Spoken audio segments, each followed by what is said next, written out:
Prezident İlham Əliyevin fərmanına uyğun olaraq əlillik təyinatında məmur vətəndaş təmaslarının minimuma endirilməsi və şəffaflığın artırılması məqsədi ilə əlilliyin və sağlamlıq imkanlarının məhdudluğunun müəyyən olunması meyarlarına dair əsasnamədə müvafiq dəyişikliklər aparılıb və Nazirlər Kabineti yeni əsasnaməni təsdiqləyib. Azərbaycanda əlillik və sağlamlıq imkanlarının məhdudluğu yeni meyarlar əsasında müəyyən ediləcək. Nazirlər Kabineti əlilliyin müəyyən olunması meyarlarına dair yeni əsasnaməni təsdiqləyib. Əmək və Ailənin Sosial Müdafiəsi Naziri Səlim Müslümov keçirdiyi mətbuat konferansında bildirdi ki, bu əsasnamənin təsdiqlədiyi günədək əlilliyi müəyyən edilən və həmin günədək əlillik müddəti başa çatmamış ikinci və üçüncü dərəcə əlilliyi olan şəxslərin əlillik müddəti Əmək və Ailənin Sosial Müdafiəsi Nazirliyində qurulan tibbi sosial ekspertiza və reabilitasiya alt sistemi tərəfindən 5 il müddətinə uzadılır.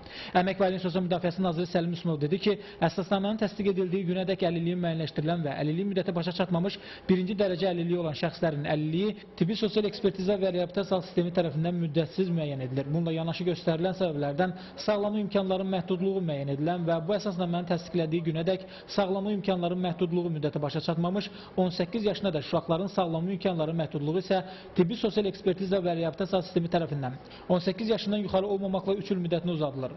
Bununla da əlilliyi olan şəxslərin əlillik müddətlərinin başa çatması səbəbindən səhiyyə müəssisələrinə müvafiq göndəriş, eləcə də zona tibbi sosial ekspert komissiyalarına müraciət etmələrinə ehtiyac olmayacaq. Əmək və Ailənin Sosial Müdafiəsi Nazirliyində qurulan sistem vasitəsilə birinci dərəcə əlillik təyin olunan və əlillik müddəti başa çatan şəxslər avtomatik olaraq ömürlük birinci qrup əlilliyi olan şəxs kimi qeydiyyata alınacaq. Həmçinin ikinci və üçüncü dərəcə əlilliyi təyin edilmiş şəxslərin əvvəlki qayda ilə ildə bir dəfə təkrar əlillik müayinəsindən keçməsinə son qoyulur və onların təkrar əlillik müayinəsi əlillik təyin olduğu vaxtdan 5 il sonra aparılacaq.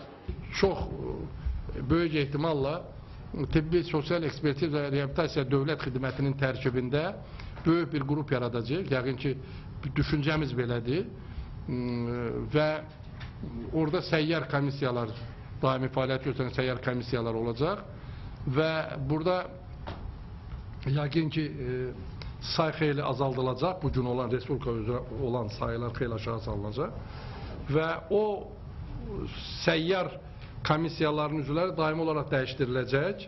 Nazir vurguladı ki, bu islahat tədbiri əlilliyin müəyyən olunması sayəsində neqativ hallara şərait yaradan məmur vətəndaş təmaslarının əhəmiyyətli şəkildə azaldılmasına, şəffaf tibbi sosial ekspertiza mühitinin formalaşmasına, əlilliyi olan şəxslərin hər il təkrar əlillik üçün müraciət etmələri səbəblərindən onlarda yaranan narazılığın aradan qaldırmasına yönəlib. Tural Qurbanov, Zardaşov, xəbər.